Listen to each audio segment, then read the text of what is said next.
Welcome back into the GSMC Sports Podcast as we now move on here with this week. We're doing our final set of season previews. We have the NFC West, and today we have the reigning Super Bowl runner-ups in the San Francisco 49ers, who have a whole lot of pressure facing them this upcoming season. Now, pressure comes in a couple different forms. There's this idea of you are on the bad end of your job and this is a prove it season, or there's on the other side that you're so good but you need to reach the heights of expectations that have been laid on you, and that's where the 49ers are at, where they have been perennial NFC champion appearances, made it to 2 Super Bowls in the past handful of years, but are yet to win the big one. So this, to some degree, could be considered a make or break season for the 49ers.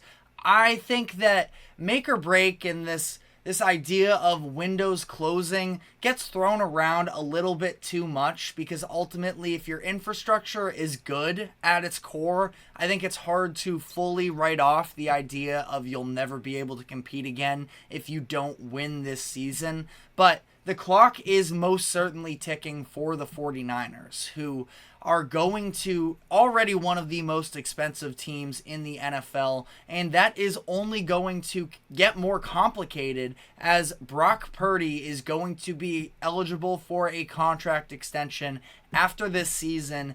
And I think unless something disastrous takes place for Brock Purdy this season, I think he's going to be making $50 million plus. Now, let me know in the comments section whether or not you agree with that take. I know it sounds like a ton of money, but at the same time, Brock Purdy, I understand he's not the most physically outstanding quarterback that we have in the NFL or anything along those lines, but the mental processing with him, the decision making, and the precision with the majority of his throws is at the level enough. If Jared Goff just got a $50 million contract extension this offseason, Brock Purdy, sure, I know everybody's always going to hold on to the fact that he was the last pick in the draft, and it sort of leads to this idea, well, oh, Brock Purdy's taking this 49ers team to the Super Bowl.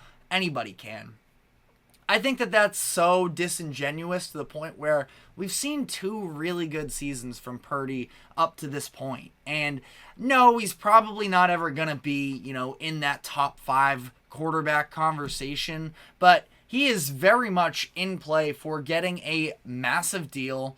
And also just noticing, by the way, that Football Reference has his nickname as Mr. Relevant, which is kind of funny considering just how bad the Mr. Irrelevant comments were for him the entire first year and a half of his career until he proved himself. And I think that's what he did. He led multiple comeback wins in this year's playoffs against the Packers and against the Lions, to the point where I think you can be comfortable with the idea of him taking that next step. Now, that being said, he has obviously benefited from an excellent surrounding offense, whether you're talking about Deebo Samuel, Brandon Ayuk, George Kittle, Christian McCaffrey, a treasure chest of different weapons to play with, to the point where he's definitely benefited from his situation, but he's also made the most of it. And I think that he deserves credit for that. Now, that being said, I just listed a number of different, very talented players on that offensive side of the ball. And once he gets his money, it's going to make things very difficult for the 49ers moving forward in terms of how they will be able to spend their money. And we're seeing the ramifications for that a little bit prematurely with how this summer and with how the offseason conversations have taken place, even to the point where, actively speaking here, offensive tackle Trent Williams and wide receiver Brandon Ayuk are holding out of camp because they want new contracts. And I think it becomes very difficult for the 49ers, understanding how expensive they already are, to be trying to balance their current finances plus what Brock Purdy is going to have to make next year, and additionally balancing out the likes of Williams and Ayuk and whoever else. I feel like ultimately how this is going to shake out is that they're both going to return for the 49ers this season, and it's just going to be business as usual once the year actually comes around here. But it's been a very noisy offseason, which has been unfortunate for the 49ers because, again, I think they're one of the great teams in the NFL right now and that they are going to have a chance to repeat as NFC champions and have another crack at the Super Bowl. So they got to get focused, but I'm still a very big believer in the talent that they have on the roster. And sort of diving into the specifics of both their offense and defense. Offensively, when you look at this 49ers team, I mean, it's no surprise. I just mentioned all of the different skill position players that they have.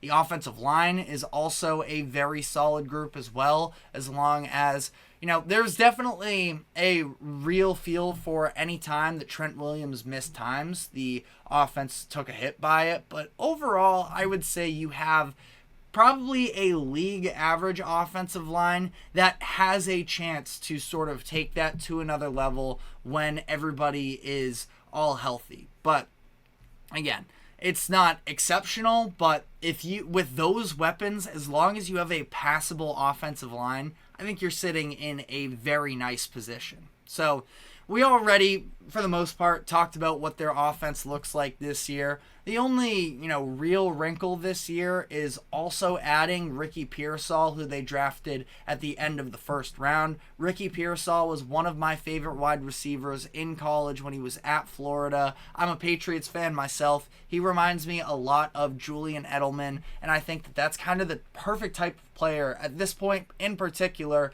given that Deebo Samuel and Brandon Ayuk, and George Kittle for that matter, are all very prominent, number ones. They basically are all number ones that all just coexist. It's a ridiculous receiving core. But Ricky Pearsall can be the guy just sort of lining up in the slot, making those plays underneath, and then just keeping opposing defenses honest. So again, I did want to just very briefly there highlight Pearsall as a potential X factor. Feels like it's a lot of expectations for him, but he could definitely make his mark on the upcoming season.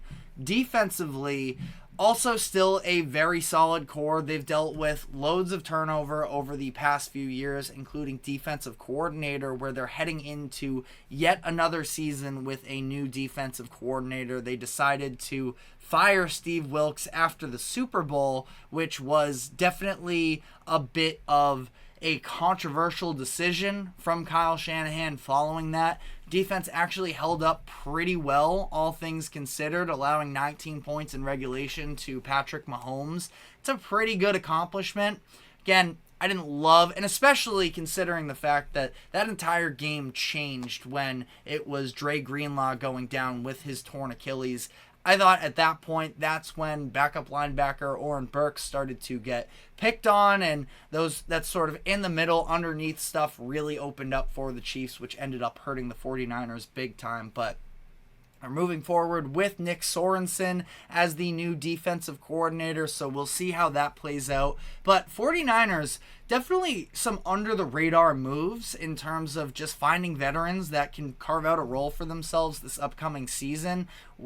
Just some veterans in Leonard Floyd, Malik Collins, Yetur Gross-Matos on the front line. You add former All-Pro linebacker Devondre Campbell to the mix as well, where Campbell is probably going to start the season while Dre Greenlaw is recovering from that torn Achilles injury. And then even when Greenlaw comes back, at that point, maybe Campbell evolves into something more substantial for them and somebody who could get real playing time for them in the playoffs. At this point, Greenlaw, don't have a ton of details on what the timeline looks like, but it seems like late in the year he should be able to become available. And I just think the secondary is probably, if you're going to have concerns, that's where you're looking.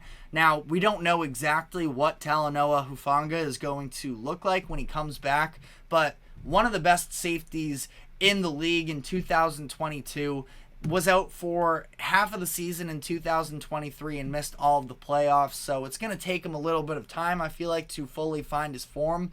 I'm confident in him at this point, but you also just can't lock him in as being exactly as impactful as he was pre-injury. And that was sort of the area of the 49ers defense that we had a little bit more doubts about, where they were relying on a lot of young players, Jair Brown, Ambry Thomas, coming off of those, those final few playoff games. So I think it's going to be a good defense. We'll have to see what it looks like under Sorensen. But diving into their schedule, they have a first place schedule for a reason. A bunch of very tough teams on the board. Super Bowl rematch week 7. You have a week 8 matchup against the Dallas Cowboys. In both of those matchups, the real positive for them is the fact that they're at home, but they also have a couple tough road games as well. On the road against Buffalo week 13, week 12 on the road against Green Bay, and then at Miami as well in week 16. So they'll have some tough teams on the schedule, also playing the Lions as well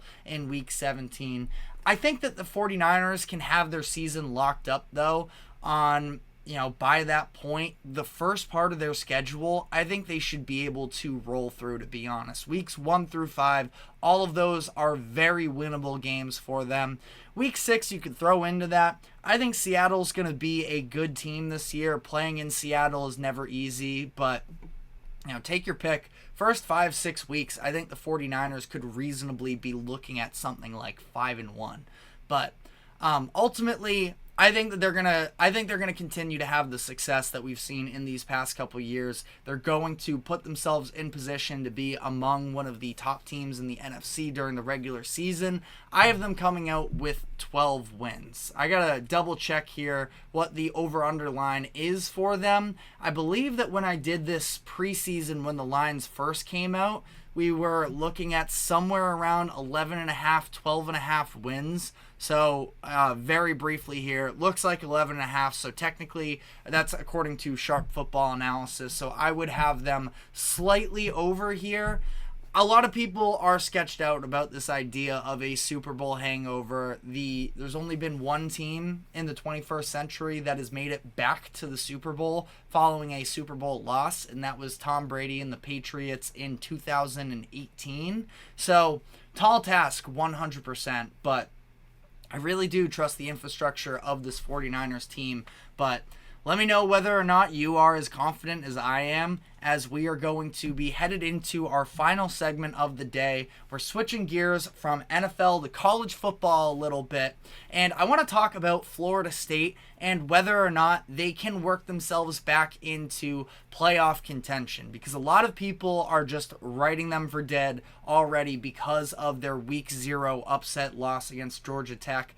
But I think that's a bit of an overreaction. So I will explain why and talk about what needs to change moving forward for the Seminoles to be able to reinsert their name into playoff contention. But first, we're going to be taking our final break. Do not go anywhere. We will be right back.